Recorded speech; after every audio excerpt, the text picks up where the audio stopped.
Hello guys, in this video I would like to show you what you can do if you have any connectivity or charging problem with your UE Wonderboom 2 Bluetooth speaker. So in this case, it's worth to try out to reset the factory settings of the speaker.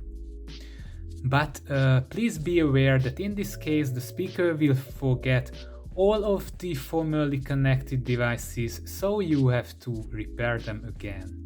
So to do this, first make sure that the speaker is turned on.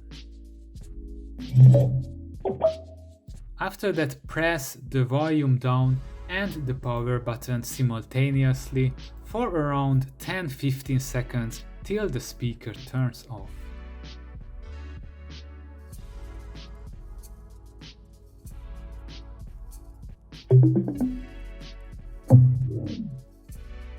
As you heard, the speaker played a little song indicating that it has been reset and it turned off.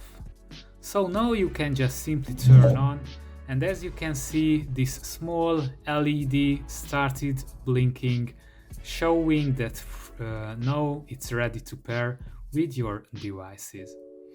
I hope guys it solved your problem. Let me know in the comment section, and of course don't forget to like the video and subscribe to my channel. You were watching The Speaker Fanatic.